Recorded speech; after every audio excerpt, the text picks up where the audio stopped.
Welcome, everyone. Today is September 3rd, 2025.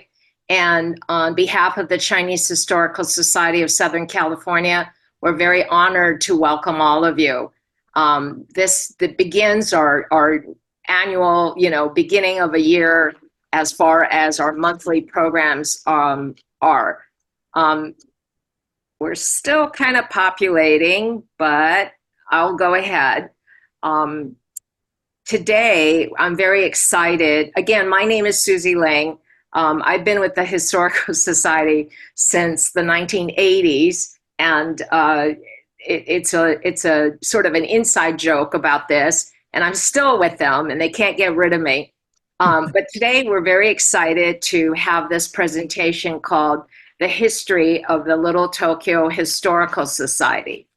I'm very honored to introduce our two speakers tonight from our sister society, the Little Tokyo Historical Society, which was founded in 2006.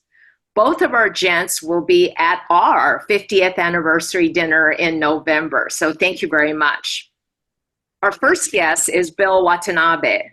Bill Watanabe was born at Manzanar concentration camp and came back to his family's flower farm in the San Fernando Valley after the internment experience. He actually started his career as an engineer, but got smarter and got an MSW from UCLA in 1972.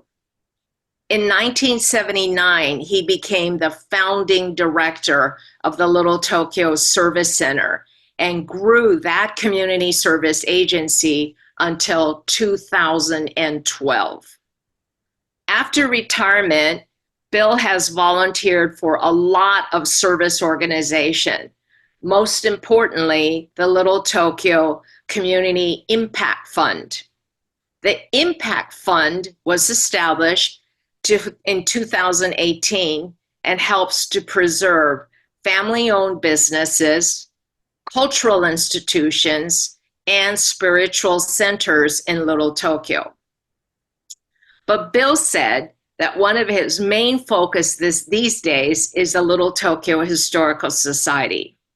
There are few who know Little Tokyo like the 2023 Grand Marshal of Nisei Week, Bill Watanabe.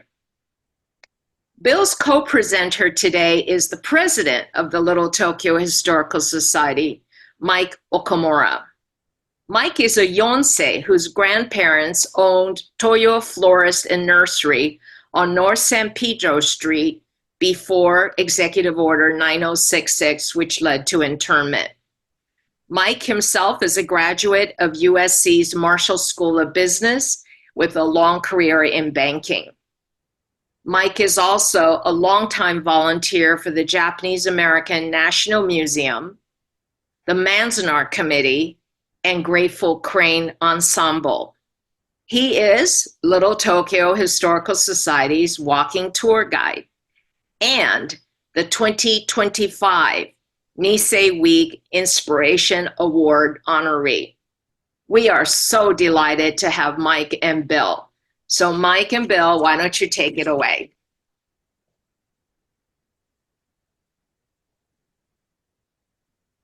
So Mike, you have to unmute yourself. Mike? Yes. Mike. Okay. Yes. Well, it's a pleasure to be here with all of you. And thank you so much for thinking about Little Tokyo Historical Society and inviting us to participate in your board meeting this evening. And we have talked about LTHS and the Chinatown Historical Society of Southern California partnering.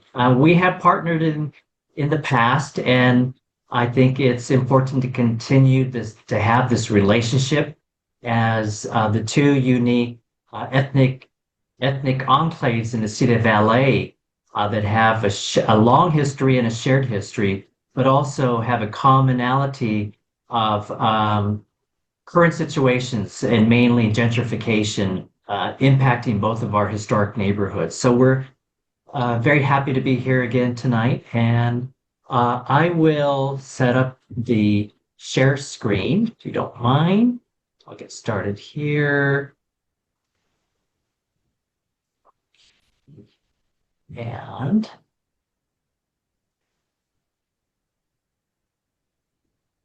okay, so Bill, why don't you take it away? All right, so Mike and I are going to be like a tag team, Yes. so we'll be alternating. I'm going to talk about why did the Little Tokyo Historical Society get started? Because we were pretty late to the game. The Chinatown Historical Society, I mean, they've been going, what was it, 40, 45 years, Susie? So we were very much lagging behind. While I was executive director of the Little Tokyo Service Center, um, it never occurred to me that Little Tokyo should have its own historical society because we already had the Japanese American National Museum right here in Little Tokyo. And there was another group called the Japanese American Historical Society of Southern California. And so it just seemed like why would we need to start a third group? However, it finally dawned on me that the Japanese American National Museum is a national organization. Actually, it's an international organization. And the Japanese American Historical Society, they phased themselves out, but they were primarily focusing on stories and looking at the broader question of Japanese American history, but there was no group that was focused on how do we preserve the historic resources of Little Tokyo, the stories, the places, the buildings and sites like that. And so when it finally entered my brain that we need our own group to advocate for our own places, is why we got started 20 years ago. And as Susie mentioned, next year we'll be celebrating our 20th anniversary. So that's how we got started. We called a meeting together and we just started from there. So turn it back to Mike. And thank you, Bill. So for me, I became involved with LTHS in 2009. And that is when, if we remember, 2009 was great upheaval in the financial markets. I was a banker. I'm a retired banker from Union Bank. And at that time, 2009, I was one of those unfortunate to, was part of the reduction in force. So I was riffed by the bank and I had plenty of free time on my hand. But I saw an ad in the Rafu Shimpo about a photo community day at Janum. So knowing that my paternal grandparents were in Little Tokyo in the 1920s, my family had a suitcase filled with photographs of my paternal grandfather, Toshiyuki Okamura, that included a photo album from the 1920s and 1930s. Most of the photos were donated to Janum in their collection where they reside now, but I did retain a few for the family. And because of that advertisement, that article in the Rafu Shimpo newspaper, I decided, I have these photos, and they were looking for photos of all time frames of Little Tokyo because they were uh, scouring the area for anything that could be included in a book. And the book was Los Angeles' Little Tokyo, published by the um, Arcadia, the Arcadia series, and Images of America, Arcadia Publishing. So I submitted those photos, and lo and behold, I became very involved in that project, and that was 2010. So I have been involved ever since. So at least the years that I became involved, um, we were part of LTSC. LTSC was our fiscal sponsor. And we felt that as we started growing in terms of membership and ideas and activities, programming, we were doing workshops and seminars, And because our membership started growing and our monthly meeting attendance increased, more ideas came up, and we felt that it was important to become independent of LTSC. So we went through the paperwork. We applied with the IRS to receive our 401k, not for 501c3 nonprofit status with the federal government, and that was approved, I believe, in 2012. And so ever since, we have been a standalone nonprofit organization, and it's all volunteers. We have no staff, and it's just amazing what we have are able to accomplish with just volunteers who come out because they're passionate about Little Tokyo and the projects that we have. So you see here on the screen, the top left right-hand corner, this is the late Mary Udashima, and she headed the historic Wintersburg Task Force. So Wintersburg was a small community in present-day Huntington Beach, and that's where the pioneer Japanese American community was established. My maternal grandmother, who was born in today's Huntington Beach, back then it was called Smeltzer. There are three buildings that still exist, part of the Wintersburg Church, the historic remnants, but it experienced arson fire about 2 years ago. So one of the buildings burnt down completely. And so now that Mary has passed along, there is new energy with the Wintersburg Historic Preservation Group. And we hope that they are able to find funding and restore those historic buildings. The middle photograph is when we did a presentation at the Little Tokyo Branch Library, and it was about the Bronzeville experience, the era of when Little Tokyo changed its name, and the community was comprised of African Americans during World War II, when the Japanese Americans and Japanese were in the incarceration camps. So it was a vibrant time in the history of Little Tokyo, one of many layers of history of Little Tokyo. To the right of that is an excursion to the historic Boyle Heights neighborhood. And we do give walking tours on occasion of that nearly 150-year-old historic neighborhood. The Japanese community and section in Boyle Heights is small, but it's still vibrant. There are 3 Buddhist temples. The longest operating Japanese restaurant in the city of LA, Otomi-san restaurant, is there, as well as the building and the residence behind that building. It was designated an LA City Historic Culture Monument in 2023. The applicant was the Boyle Heights Community Partners, one of our sister organizations we work very closely with in Boyle Heights. And then the small photograph to the left is where Bill and I did a presentation at the LA Public Library Central Library in 2014 on the 40th anniversary of Little Tokyo, 130th anniversary of Little Tokyo. So we are very, very strong in these continued education, workshops, seminars, and excursions.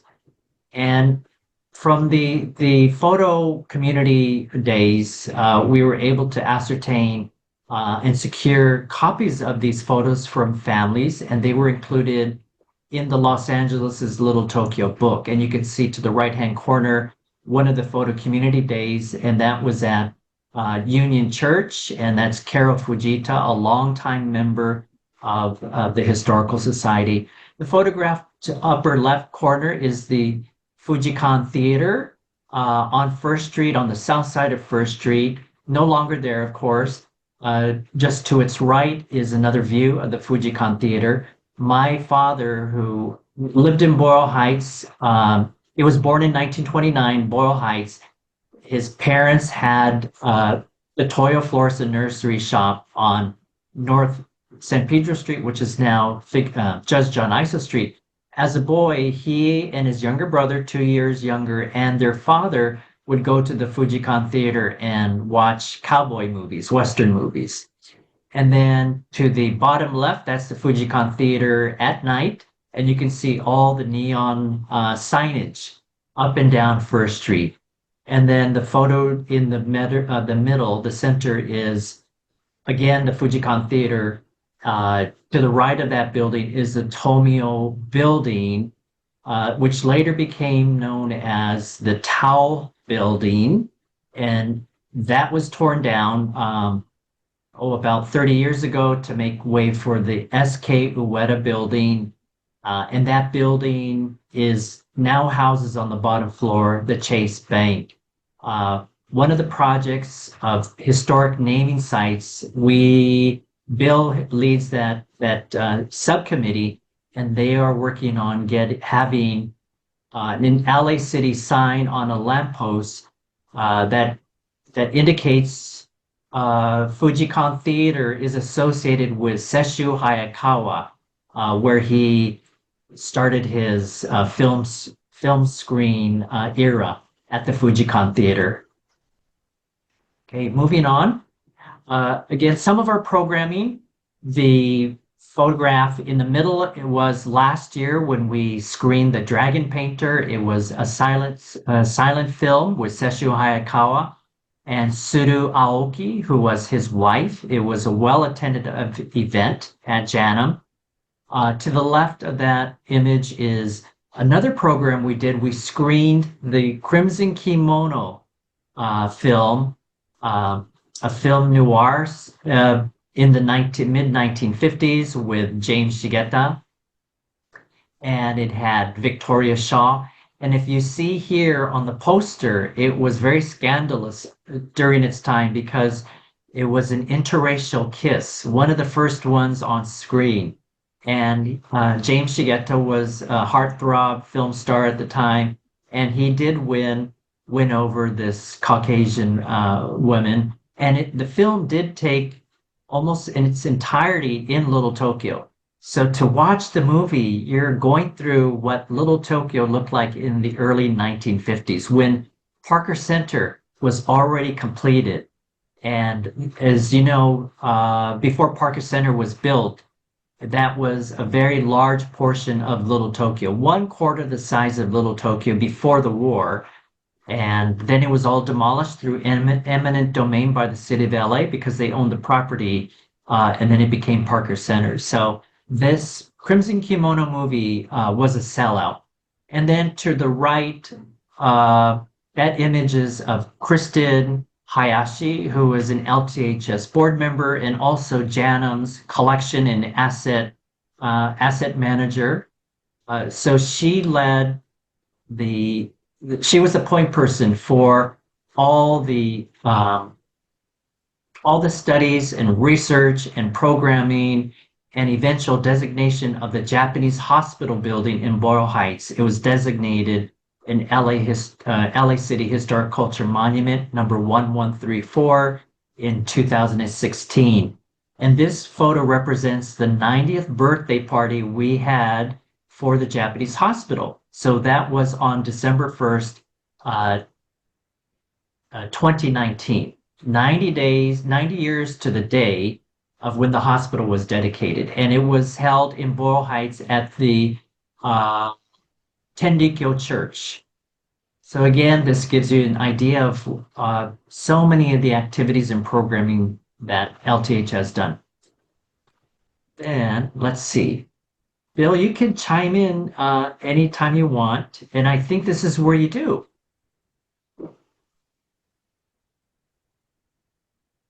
Bill? Sorry. So, yeah. I was typing in the chat. Okay. Oh, yes.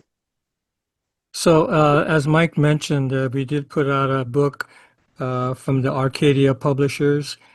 So this we did about in the first couple years of our existence, our main first project. I would think it's probably one of Arcadia's more popular books.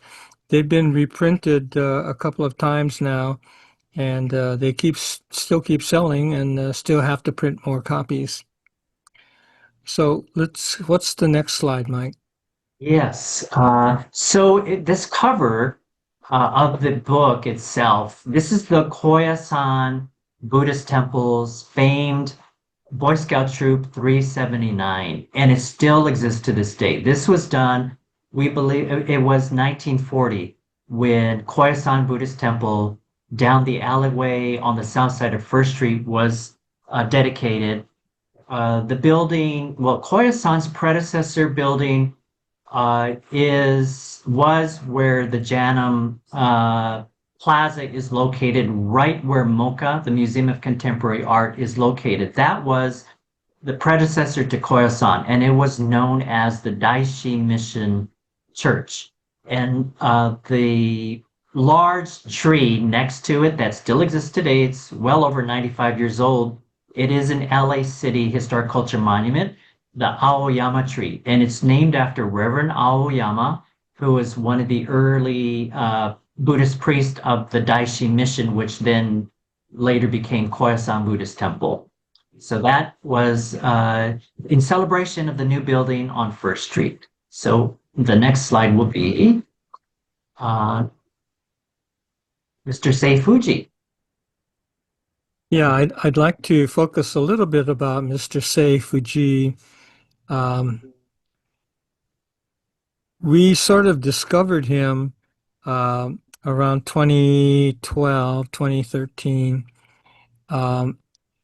He was a newspaper publisher, but he came from Japan in 1903, graduated USC Law School in 1911, even though Japanese immigrants were not allowed to practice law. And so you might wonder, why would a guy go to law school knowing you can't even practice law? But his answer was so he could try and change those kind of laws. And so he partnered with his law school buddy, a fellow by the name of J. Marion Wright. And so the two of them helped to represent the Japanese community on a number of legal issues. He died around 1952. And now I started working in Little Tokyo in 1978. I worked there for 35 years. I never heard of him. I did not know who he was until the Historical Society came across his work uh, in the 30s, 40s, and his newspaper. And I thought, oh my gosh, this guy is a civil rights pioneer. He helped to overturn the alien land law here in California, and he just represented a number of civil rights issues in the 40s. But he was forgotten. No one ever talked about him while I worked in Little Tokyo for all those decades. And so it really told me this is not right. He was doing civil rights work before, like Martin Luther King Jr., Cesar Chavez, and yet no one remembers him. And so we decided we're going to do what we can to make sure that people like him are not forgotten. And I think that's one of the main functions and purposes of our historical society. Uh, the Japanese hospital is shown there because Sei Fuji and J. Marion Wright um, fought for the right to build a Japanese hospital in 1927, 1928. They had bought property in Boyle Heights for the hospital, and the state of California, in its wisdom, decided that's not legal. Japanese are not allowed to own property, and so they nixed it. Seifuji and J. Marion Wright took the case all the way to the United States Supreme Court in 1927 and won. And so that allowed the Japanese hospital to be built by 1928. And the building is still there. It's not a hospital anymore. It's more of a board and care facility. but the building still stands. Yes. Shall we go next slide, Yes. Mike? Mhm. There we go. So this prompted a young filmmaker named Jeffrey Chin, who came down from San Francisco, and he wanted to go to USC Film School. And so he started coming to our historical society meetings because he happened to sit next to one of our members at a dinner, and she told him about Seifuji, and he thought Seifuji's life would make a great film. And so he made a 30-minute film about Seifuji and his work as a publisher and fighting for civil rights. It's been shown in various film festivals across the country, and actually also in Korea, and I believe he's shown it in China and Japan. And so now he's working on a feature-length film about Seifuji. When I first met Jeffrey, he told me his goal in life is to become the Asian American Steven Spielberg. So I thought, well, that's a great goal, Jeffrey. And he's such a sharp fellow. I think he might be able to make it. And so we also, Jeffrey actually was the spark plug behind another book called A Rebel's Outcry. And so a book had been made. It's our second book publishing. And so now we have those two books under our belt.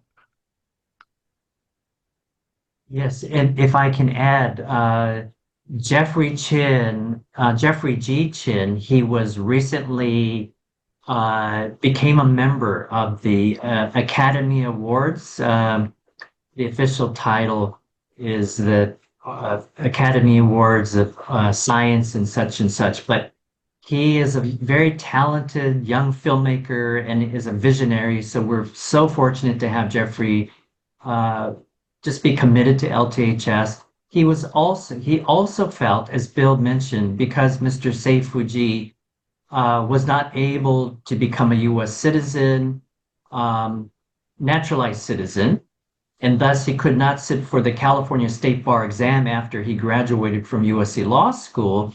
That was an injustice for historical purposes as well. So he made it a point to work with the Japanese American Bar Association to have Mr. Fuji admitted to the state bar posthumously, and the California Supreme Court unanimously voted in favor of admitting Mr. Fuji to the state bar, and that was in 2017, 1 year after the Seifuji Memorial Lantern. And I will go back to the slide. You can see in this Nisei Week parade in the background there is a replica of this lantern. It stands about 10 feet tall.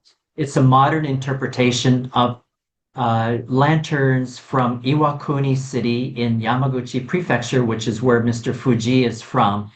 And Iwakuni City is known for a large variety of lanterns throughout the city proper. And so the designer, Mile Endos, came up with this modern design of a lantern, and now it sits in the Japanese Village Plaza on the Second Street entrance to the JVP, and it has text panels that explain who Mr. Seifuji was. So if you have a chance, please come by and read about Mr. Fuji.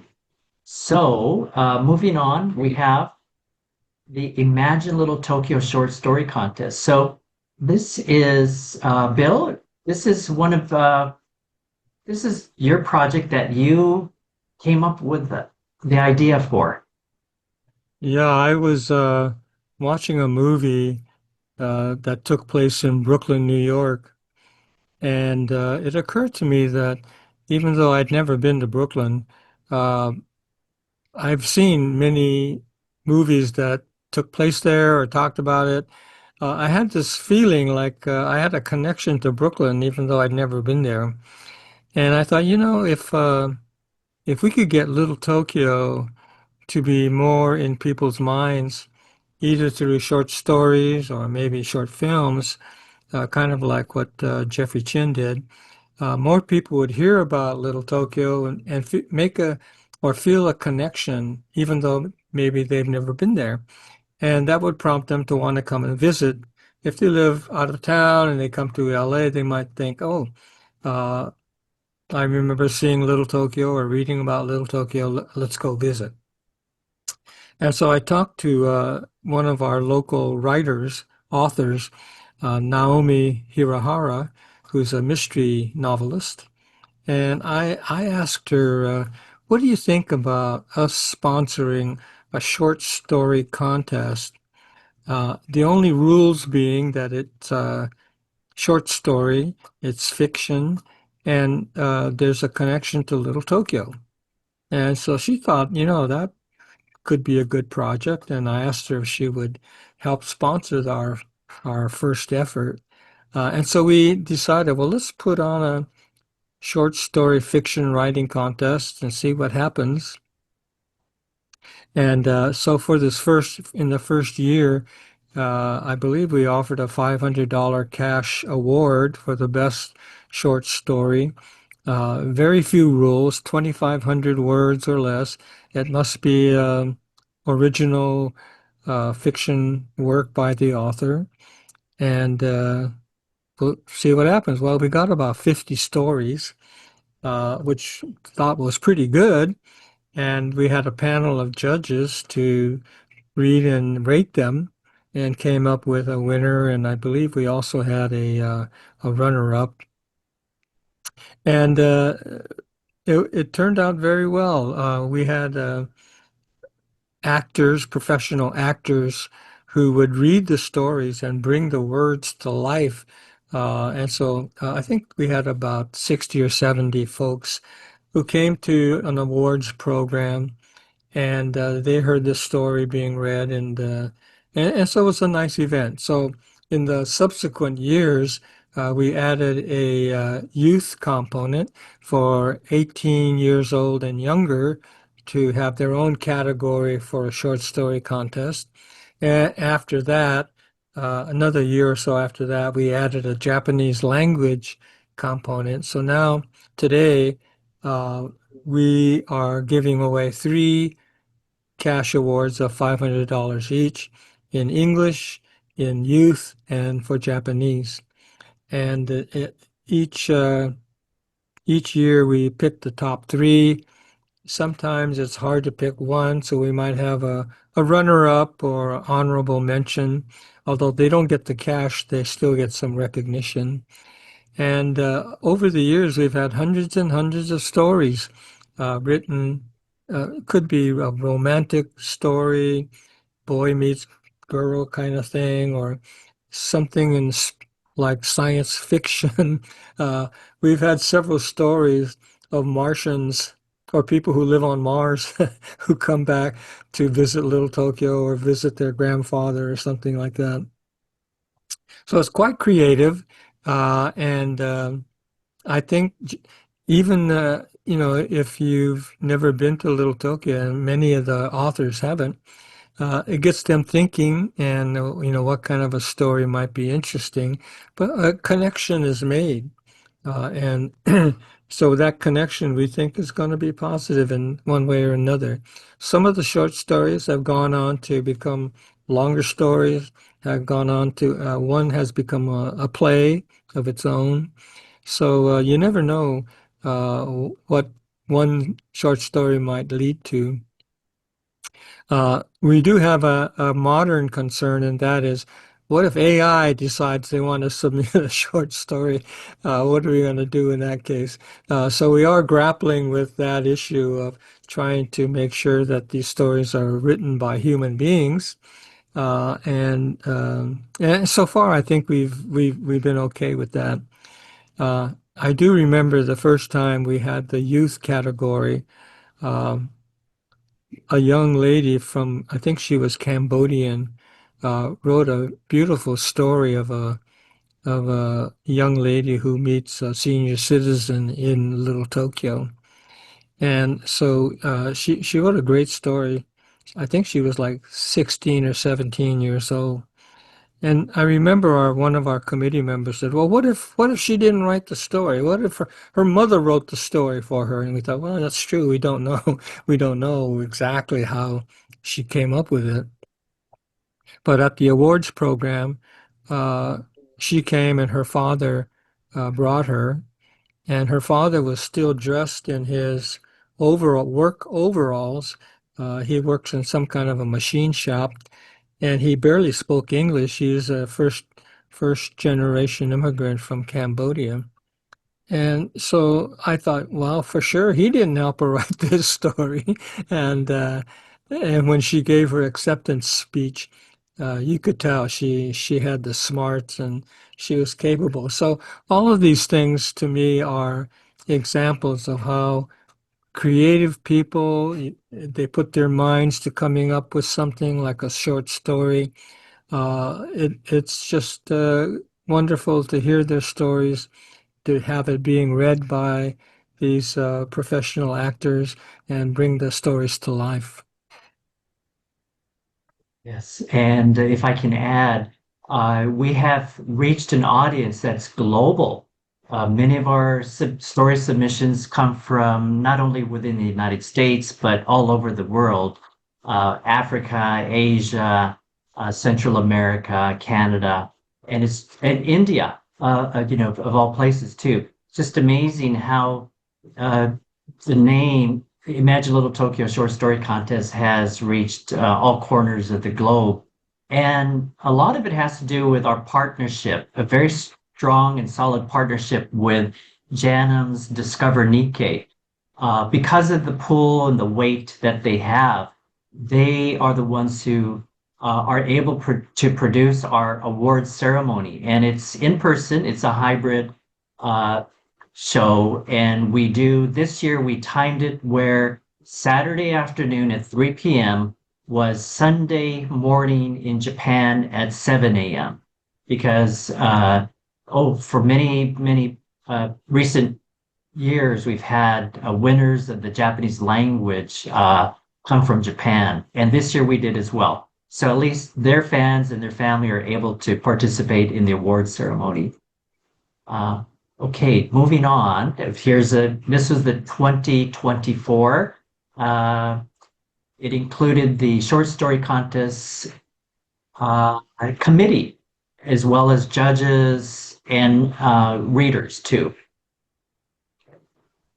So here, the Little Tokyo walking tours.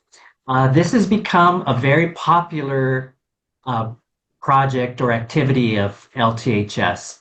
And we felt that, we do all these programmings and just learning internally these seminars and workshops about historic Little Tokyo, historic sites, stories about the people of Little Tokyo, that we want to share this knowledge. And so we started gradually offering walking tours. We had to train a small group of members, and that we were consistent with our message. The foundation of what our tours would be like were very common throughout the 3 or 4 of us who lead tours. And now we have tour requests that come in weekly. And our calendar for the month of September, October, and in November, it's filling up quite rapidly. So Bill is leading Little Tokyo Walking Tour training sessions. So we need to enlist additional LTHS members and friends of Little Tokyo who want to learn to lead walking tours of Little Tokyo. And these tours run roughly 60 minutes, sometimes as long as 90 minutes. And when we have large groups, more than 20 people in the group walking group, then we are in need of having 2 tour leaders. So for us, about 12 to 15 participants per tour leader is our ideal tour size. And then when we have a large group, we all begin the tours at Janum's public plaza area, and then we branch off into other parts of Little Tokyo. And we really focus on the north side of First Street, and you could see the middle image where Bill is pointing to the plaque, the Little Tokyo National Historic Landmark District. And that's where we do a lot of the focus because that side of First Street, the north side, is preserved by the Department of Interior in 1995.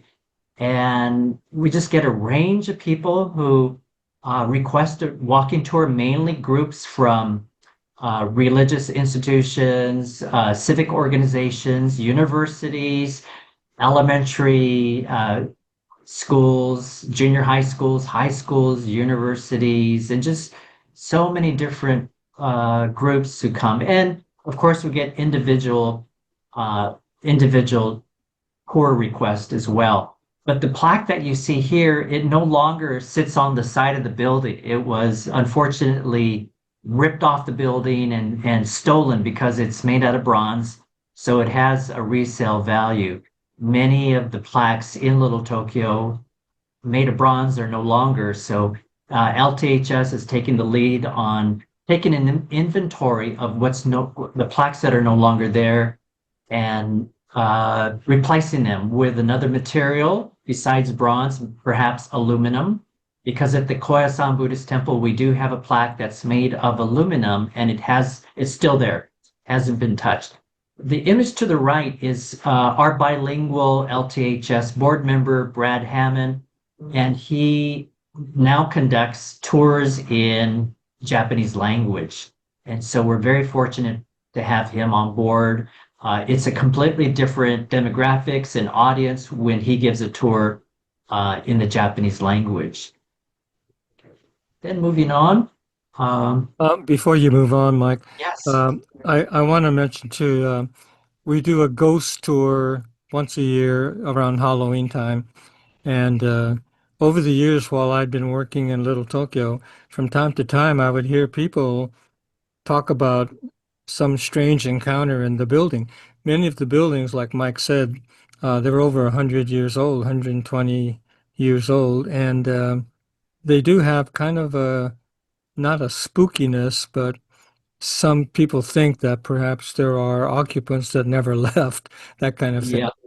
Yeah. And so when I offered to do a Ghosts of Little Tokyo tour, uh, when they announced who would be interested in such a tour, they put it on the internet. They got 1,000 people saying they would be interested. So like, we're talking about a group of 20. But it's kind of strange. There are a lot of people who just love to hear these kind of stories. And so we have firsthand people, people who have firsthand experiences of sort of paranormal occurrences. It's not like Knott's Berry Farm where people jump out and scare people. It's people telling stories about what they saw.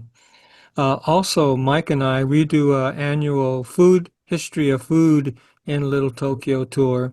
Not so much to let people eat things. We provide a couple of snacks here and there, but more about the history of how certain foods have their history based in Little Tokyo. So the making of tofu and the California roll and the fortune cookie and things like that. Everybody has had a shabu shabu, for example. The first shabu shabu restaurant was started right in Little Tokyo. And so because they make that connection, the food tour also has become quite popular. And once we announce it, it sells out pretty quickly.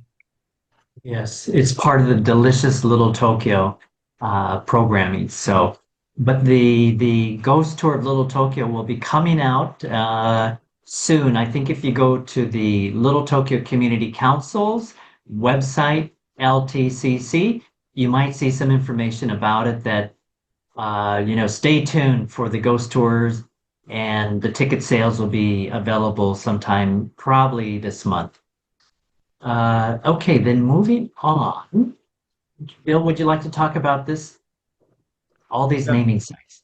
Another project that we are doing is trying to research and discover places of historic significance and making sure that maybe we could put a plaque or a pole sign on there to let visitors know that at this location something historic happened.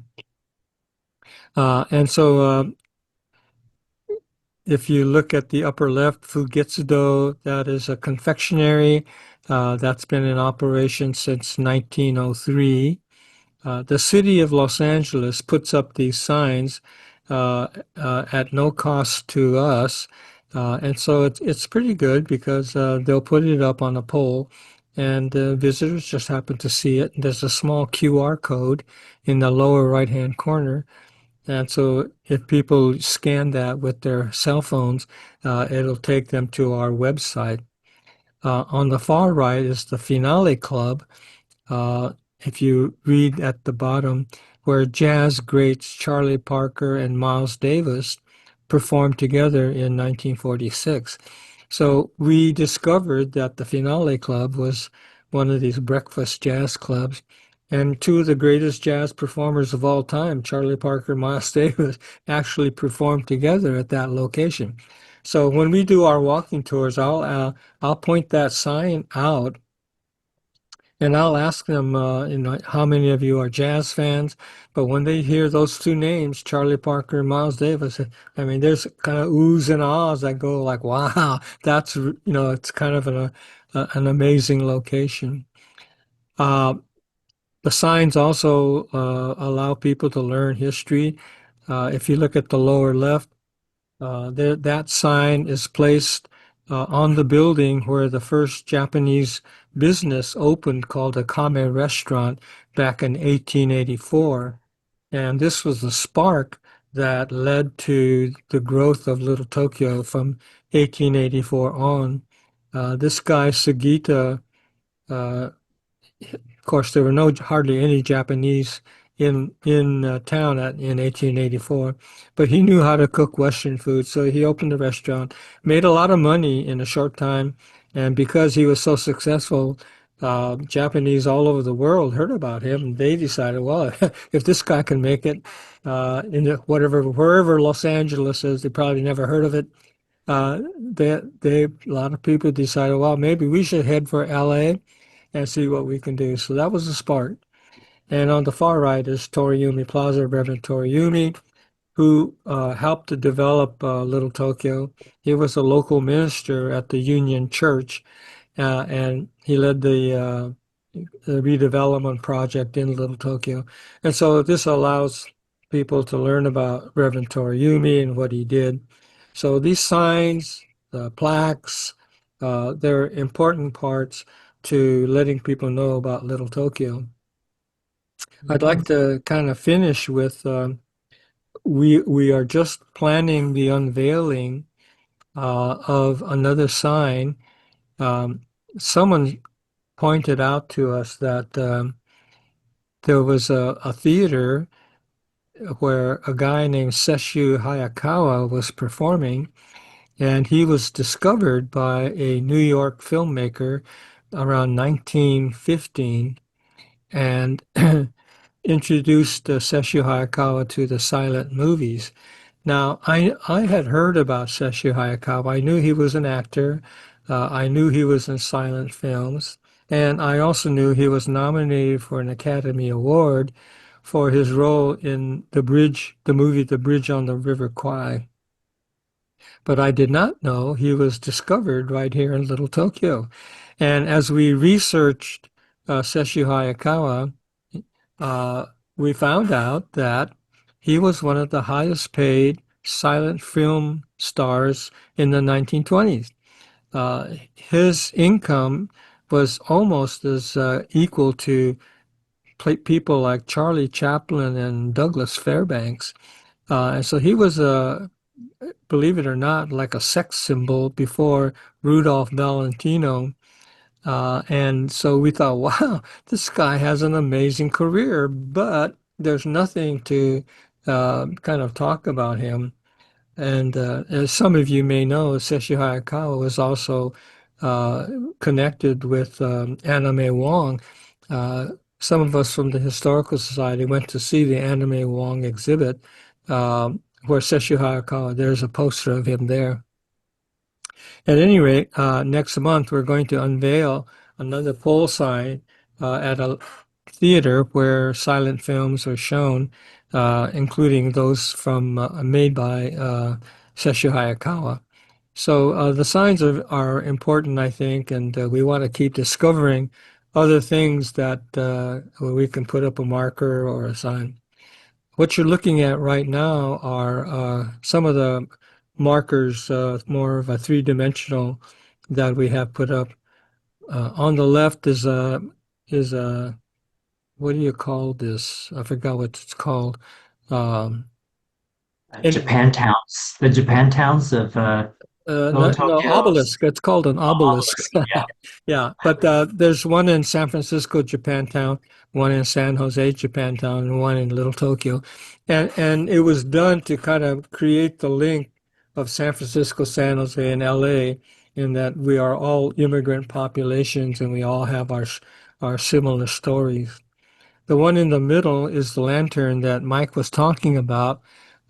It stands about 10 feet, 9 feet tall, and explains about Seifuji and how he came to this country and became an advocate for Little Tokyo. The location of this lantern is interesting because right at this location, Seifuji, as he was publishing stories about criminals and gang members infiltrating the community, the gangsters tried to kill him. And so he got shot and they tried to strangle him. And so on the spot of this lantern is where his body was lying. And so some friends came and took him to the Japanese hospital, which he helped to build by winning that case at the Supreme Court. So there's all these great stories. I wish we had time to talk, but I know it's already getting kind of late. And Okay. on the right-hand side is Toyo Miyatake, one of the great photographers of Little Tokyo. Here. And then Little Tokyo Visitor Center. There is a visitor center in Little Tokyo, and we discovered that in the summer on Sundays, when a lot of visitors come to Little Tokyo, the visitor center is closed. So the Historical Society, for 12 weeks during the summer, we man the visitor center there and help guests and visitors who come to show what they can see and visit and things like that. Mhm. And then early on, when the number of members, what sustained LTHS was our membership dues. And I think at the time when we started, it was $25. Didn't increase the amount for many years. Uh, so the more projects that we started embarking on, we needed to raise funds for these projects. And we thought, let's start creating some merchandise for LTHS. So you see here the LTHS t-shirt, which is a customized design, and the bright red, we also have it in purple.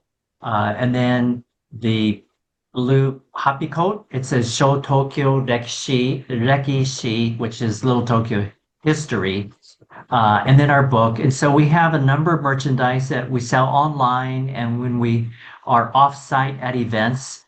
And in fact, we've had to reorder a large portion of our clothing, our t-shirts, hoppy coats, tote bags, the Bronzeville cap and Bronzeville long sleeve t-shirt. So they're back in stock now. A Rebels Outcry t-shirt and polo shirt. We have an enamel pin now and a variety. So if you take a look at our website, you can see the merchandise. And because of that, it's helped out quite a bit with our finances. And moving on, Little Tokyo Reporter DVD. That's about Mr. Seifuji that Bill was talking about. And also legacy businesses. We know that within Little Tokyo, there are a number of small businesses that have been around in the neighborhood, in the community for a long time. And the city of LA has a program that now it's a new program and it provides grants, some money from the city to help with these small businesses that struggle and maybe for operating purposes or whatnot. And you see here a number of iconic small businesses, legacy businesses that have been around for at least 20 years. And the way Little Tokyo defines a legacy business is at least 20 years in existence, staffing of about 5 people, small number of staff. They're very involved in the community and that they play an important role. So we have to the upper left-hand corner, Bunkado gift shop that's been in the same Sukata family for nearly 70 years. And that is a site where Kame Restaurant was in 1884. And then to the right of it, Fugetsudo Japanese confectionery store, one of two oldest businesses in Little Tokyo, 122 years this year, the same Kito family. And Koraku, that is on Second Street. It's been around for well over 50 years. It's moved from different locations in Little Tokyo, but it is confirmed that it's the oldest continuously run ramen shop in the city of LA. So there is a sign, a lamppost now that's dedicated to Koraku. The uniqueness about this small business is during the pandemic, the owner unexpectedly passed away.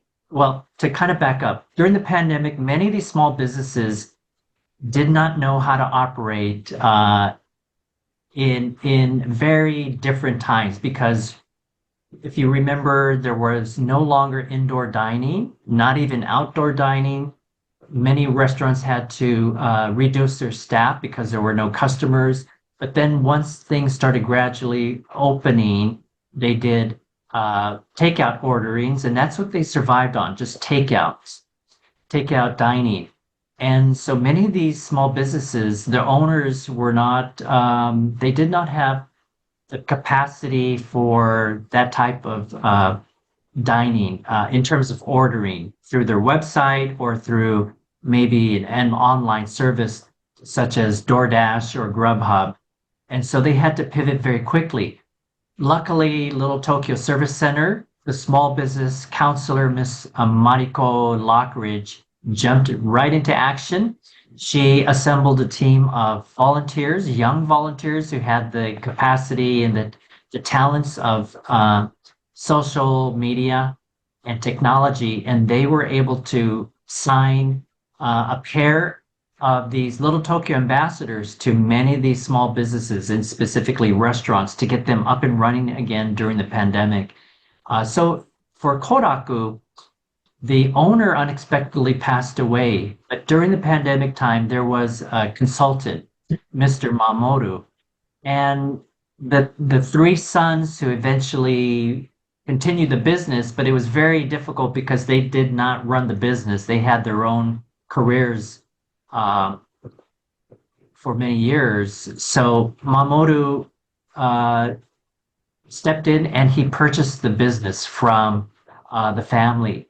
And nothing's really changed. So he continues Koraku as a community-based eating establishment, and it's popular more than ever.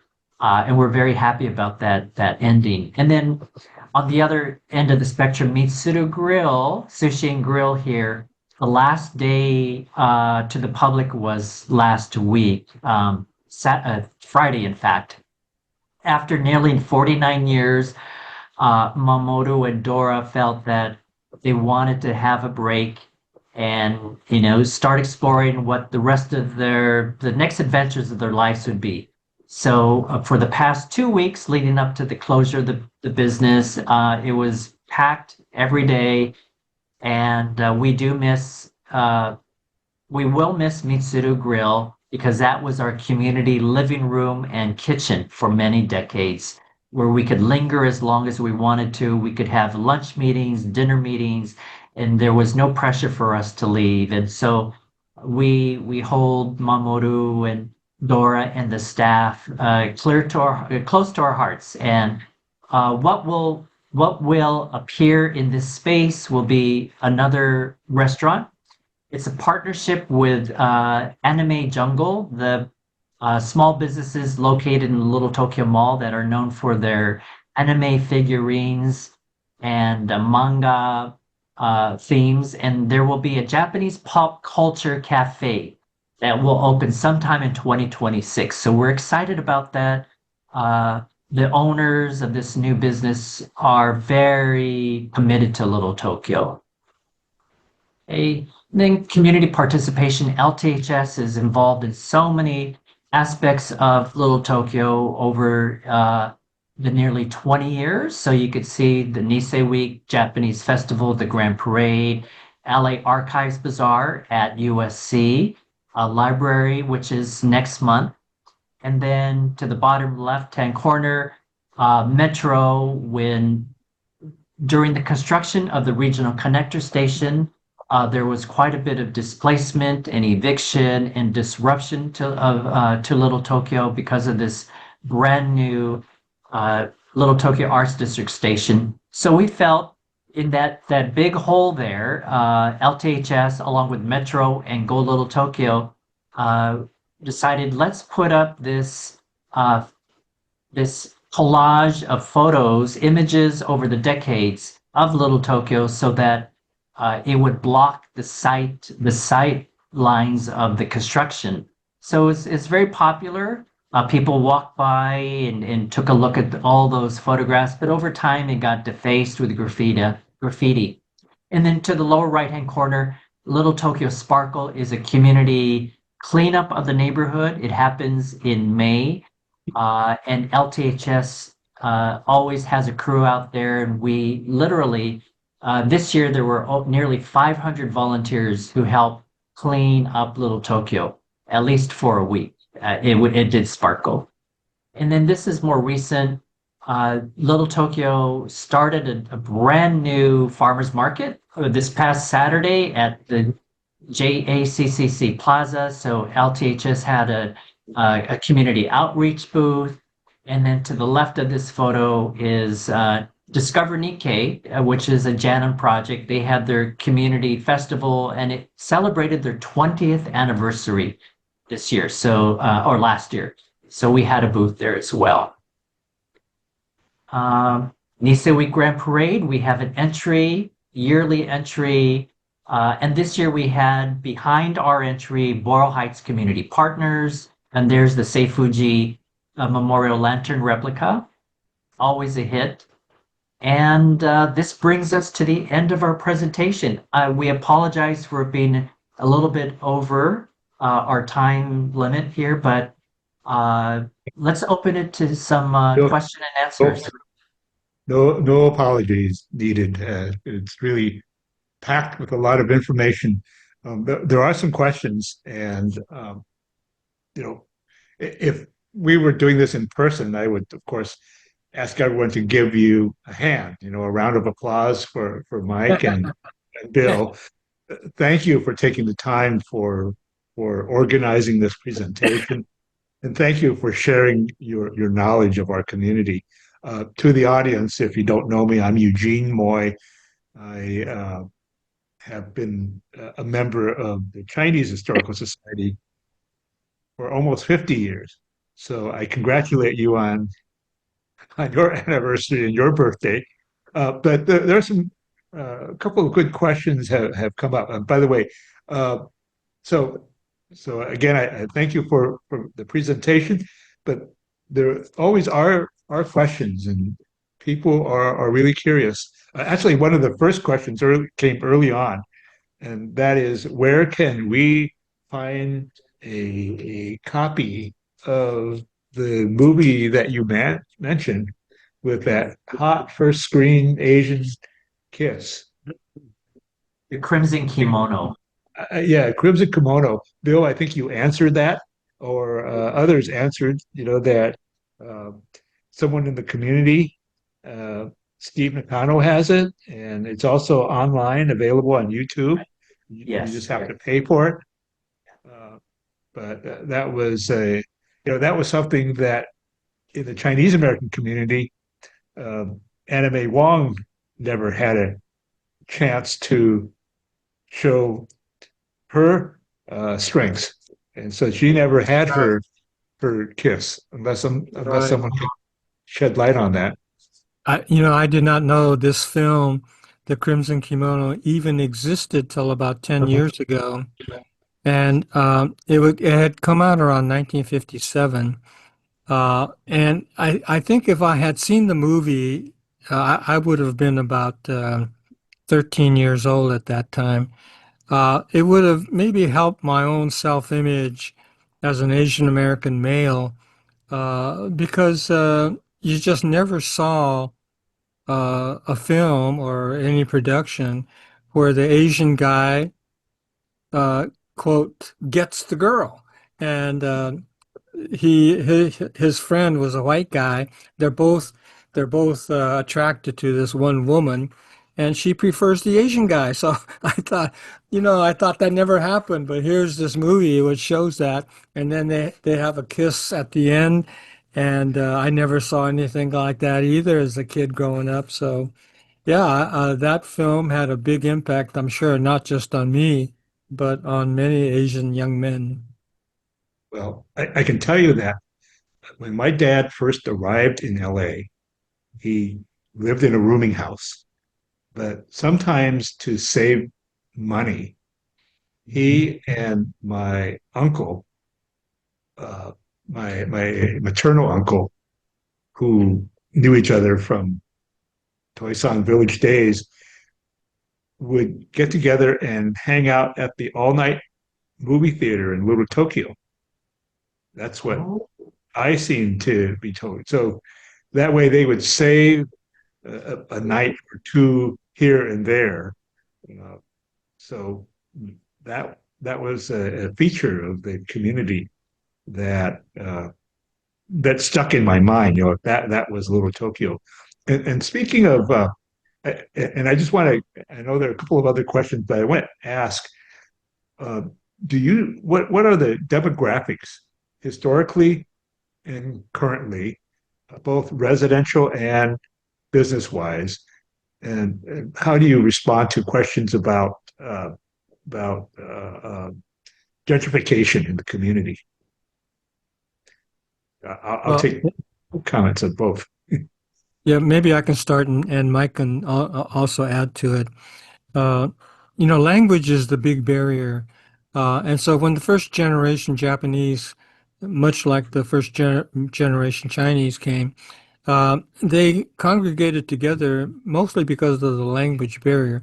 I mean, they face racism and discrimination and all of that, but it was a language and shared culture that allowed them to come together and form a community. The second and third generations, however, and you all know this, because they're more English speaking, they can live anywhere, they can do work anywhere, and so they're not as bound to be in a specific area like Little Tokyo. And so the heyday of Little Tokyo from, say, 1950, 1960 on started to decline, and it's no longer what it was before, say, World War II. However, because of the history and because there is still a connection with Japan and the culture, I think that's going to stay. One of the questions had to do with, what's the vision for Little Tokyo in the future? And I believe, having a history over 120, 140 years, having strong cultural connections, all of those things are strengths that we can build on to maintain in perpetuity a place like Little Tokyo as well as Chinatown. Mhm. Well, Yeah, and Oh, I'm sorry. I just Go like to ahead. quickly uh, with Little Tokyo, we are very fortunate to have a young generation who is stepping up to the plate to take over the leadership of the neighborhood eventually. And they're taking it upon themselves, the initiative, the drive to come up with new ideas, such as this Haunted Little Tokyo is their complete thinking of doing this. And it brings in a very different demographics. But also, they're so concerned about immigration, the immigrants within Little Tokyo, and not only the Japanese immigrants, which are fewer, we have a very large Latino immigrant population who work in the restaurants and such. And because of what's been happening over the past month and a half or so, they have created a new rapid response team. And so when they hear that, let's say, Border Patrol or ICE is within a certain sector of downtown, they might be coming towards Little Tokyo, then this rapid response team is activated, and then the word goes out amongst literally these members run up and down First Street or Second Street and such, and kind of give notice to the business owners. This is what is happening not far from Little Tokyo. Just be aware of it. And so they're also very adamant about eviction and displacement of longtime businesses and residents. And so one very large real estate project that the community, most of the community is totally against, is on the corner of 4th Street and Central Avenue, which is the former cold storage facility that has been there for well over 100 years old. The buildings are very old. There is a real estate developer who wants to build a large complex filled with towers, residential towers, some as high as 30 feet tall. The population will balloon in that on the edge of Little Tokyo, meaning also that the traffic configurations will change. They have to change. There will be so much more traffic in the area.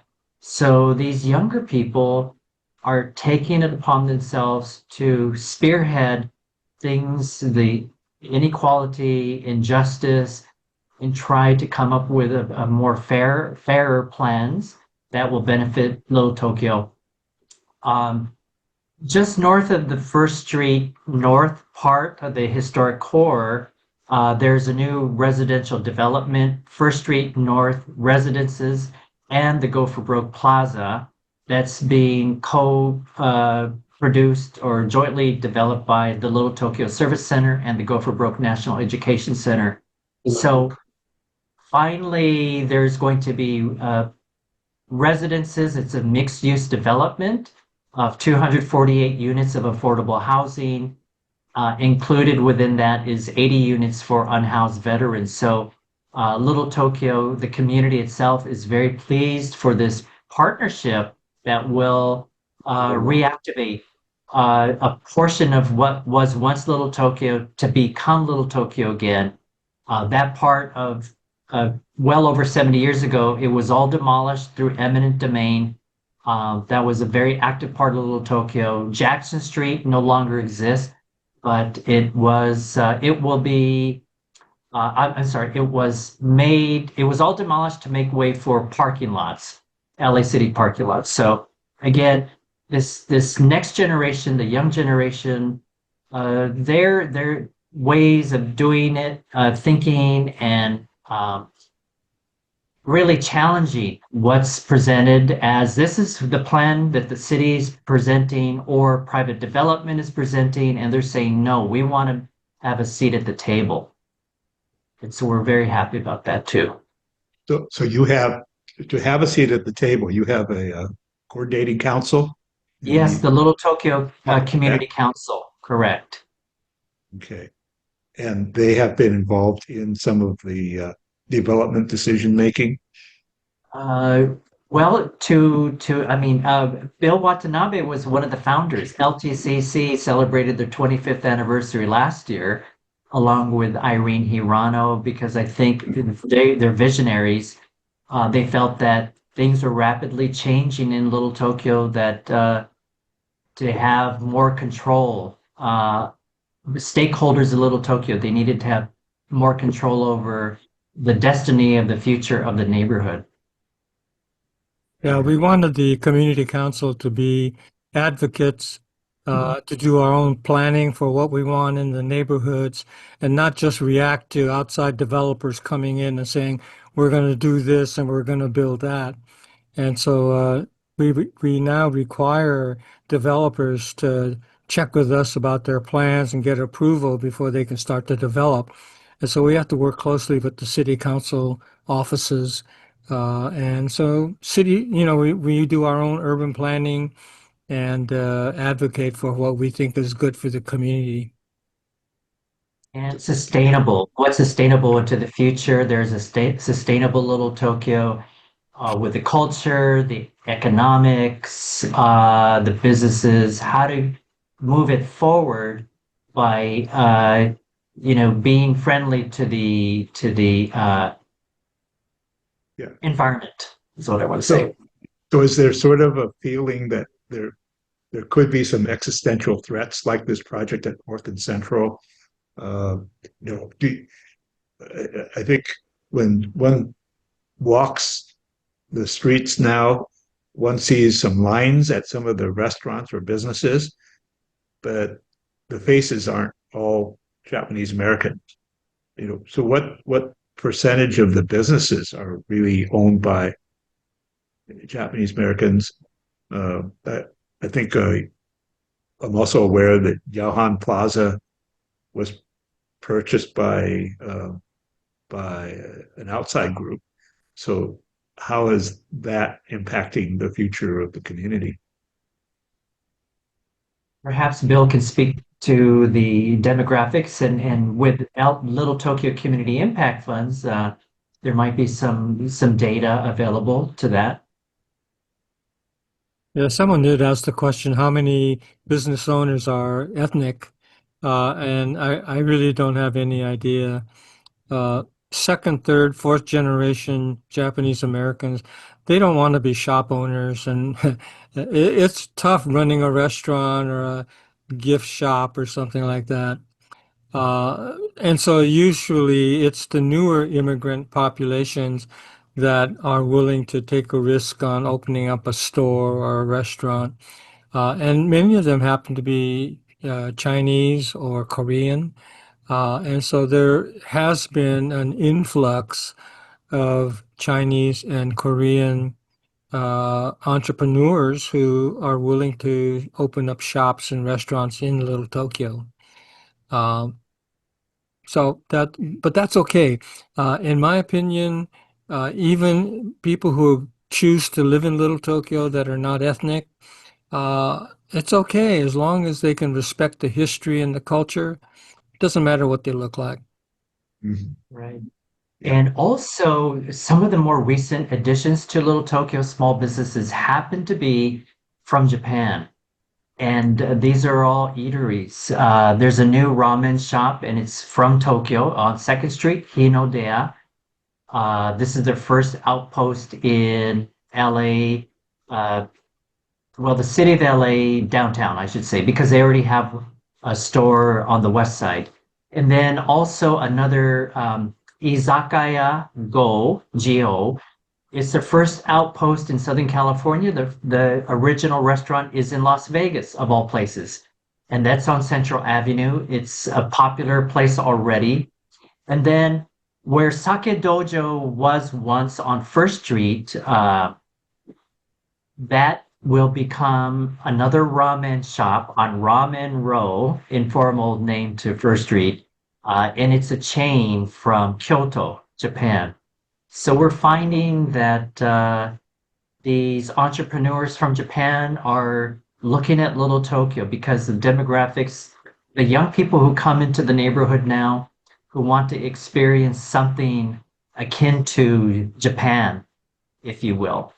And so this new restaurant that will open up where Mitsuru Grill is now, they are going to be focusing on young people who are very interested in anime and manga. So it will be a Japanese J-pop culture cafe, whatever that means. Yeah. Well, yeah, it's a newer generation, but Yes. they're going to inherit the earth. There was a question in the chat uh, Mhm. about the popularity of Shohei Ohtani and probably bringing in more Japanese tourists. And have you any accommodation for Japanese language speakers on the tour? You're right. I know Bill has seen many tourists come around. We encounter them all the time. There's a Dodgers game, and they stay at the Miyako Hotel or the DoubleTree Hotel, formerly the New Otani Hotel, or elsewhere in downtown. But they do come to Little Tokyo. I don't know if they're spending a lot of money within the neighborhood because due to the strength of the dollar, that means their yen doesn't buy as many dollars now, but they spend quite a bit at Dodger Stadium buying Dodger gear, as well as the Olympic shop on First and San Pedro. It's always busy in that. They sell quite a bit to them. In terms of the walking tours, we don't have any from that market coming into LA just for the games, but we do now have, as we mentioned earlier, one of our board members who does conduct tours in Japanese language. The most recent one was from a university just outside of Tokyo, and also the Japanese Business Association of Southern California. They're here, they're based in LA, but they requested a tour in Japanese language, so we could accommodate them. And then in a couple of weeks, we have another tour request from Gifu Prefecture. They're probably government officials who want a tour, a very small group, and we will offer that in Japanese language. Yeah, Eugene, you can't underestimate the impact somebody like Shohei Ohtani has had in Little Tokyo. It's just amazing how many people fly in from Japan, go to a Dodger game, and then fly right back. They don't even bother to go to like Universal Studios or something. Well, So Right. I have cousins, and over many decades, every time I went to visit them in Japan, I would say, come and visit," and they never did. And finally, last year, they said, "Oh, we're coming to LA." And I said, "Oh, really? What do you want to do?" And we want to go to Dodger Stadium. yeah. And so it's just a phenomenon that just can't imagine or duplicate what it's like. So Yeah. I asked some Ed, questions. Yeah, go yeah. ahead. More in the chat. Are there more questions in the chat? I think there are a couple, but that I Oh, overlooked. But okay. actually, I'm the person who always has is full of questions. Um, Uh-huh. since we're both historical organizations, Yeah. what kind of documentation do you have on historic businesses? I know you talked about the legacy business program, and I see that Dorothy Wong is online, and she's one of your members and has been Yes. involved. Uh, Hi, but Dorothy. and she's also going to be has been working with the Chinatown Service Center, and we're going to probably start working on some sort of a legacy business program. One of my Yes. fondest memories has been in the past going to the Atomic Cafe. Earlier, you Yeah. talked about the big hole in the ground, and that was Yes. a sad day for us to see that. But then we also know that reliable standbys like Koraku's are still open and still serving. And I don't know how many in the audience here have been there. Maybe Don or maybe a couple of others have been with me. But my wife and I, we always love their the shrimp omelet. Basically it's Oh, yes. Very shrimp popular. fried rice with egg on top. Shanghai. Yeah. Yes. So I mean, some really real favorites. The reason for going there at 2 a.m. Um, so what? Just a kind of a commentary. I asked a question about sustainability. Well, you talked about sustainability, and I asked about threats and Yeah. maybe ICE raids, and we see on TV news that we see places being boarded up, yeah, because Uh-huh. to protect themselves. Right. Uh, how do you feel? How do you feel about the future of Little Tokyo, given that there are all these development pressures, that we all face, here, and K Town's already been overrun by big projects. Uh, but what do you see for the future? We're really happy to see, for example, the Budokan, the Terasaki Budokan open, and the gym and the event venue. We actually, my wife and I went to a wedding there not long ago. Oh. Mm-hmm. So it's great to have that kind of facility within walking distance. The museum and the Democracy Center within walking distance. Right. The Tuesday night cafe, Right. and maybe you could talk about that. Is that still going on? Um, these are all within the really a pretty compact area. And here in Chinatown, one needs to walk quite some distance to get to places. So maybe some thoughts on the future of Little Tokyo. Yeah, if I could start off, I am very encouraged for the future of Little Tokyo, and I think it has to do with um, Little Tokyo for generations has been the cultural and religious hub of the Japanese American community. Back in the day, it was all farmland. So when people wanted to come and have entertainment or a nice meal or go to a temple or shopping, they would all have to come to Little Tokyo to do all of that.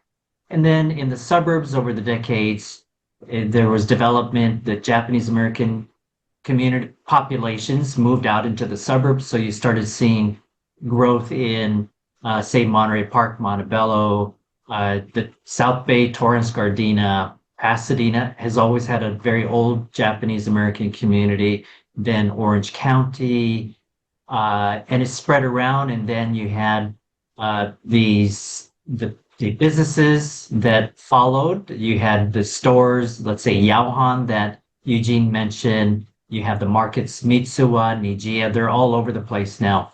But Little Tokyo still has that attraction because it has a history. And I think as well, at least, with all the cultural institutions, Little Tokyo, they all do their separate programming, but they work together. And it's important that we understand we need to work together for Little Tokyo to survive. Otherwise, it will be hollowed out, and just the name Little Tokyo will exist, but you won't have really an ethnic Japanese demographic or foundation any longer. Bill always refers to Little Italy. We ask the questions, where is Little Italy? People don't even know. They have never heard of a Little Italy. And we don't want that to happen to Little Tokyo. And I don't think it will happen. Of course, Little Tokyo must evolve into the future. And as I mentioned earlier, we have these young people, young generation who are saying, we need to protect Little Tokyo. We need to protect our legacy businesses and take a survey of the businesses. And what are their needs? Do they need funding? Do they need, access to information? How do we help our legacy businesses, our small businesses? Because they're the engine for the local economy. If they survive, then everyone else does well. And so now we're in the very challenging times. It really started with the pandemic. And to get these restaurants up and running again, I think some people know I work at Aze Restaurant part-time. It's a struggle. It really is. And so with the protests, that just compounded the challenges. And the young people are saying, through social media channels, Little Tokyo is safe. There are all these programs happening in Little Tokyo. Please come to Little Tokyo. It's easily accessible by metro. So Little Tokyo Art Station is, I think, the second busiest station in the metro network behind Union Station. And it's always crowded during the Dodgers game because they come take a look at the Otani mural. They hop on metro, they go to Union Station, then take the Dodgers Express bus up to the stadium. So we're very fortunate as well to work with the city, all these other entities who want Little Tokyo to be vibrant because it spreads out into other parts of downtown. And the city of LA itself. This is personally what I'm hoping for. Bill, what do you think? Yeah, I would say that we've kind of gone through a lot of crises in the past.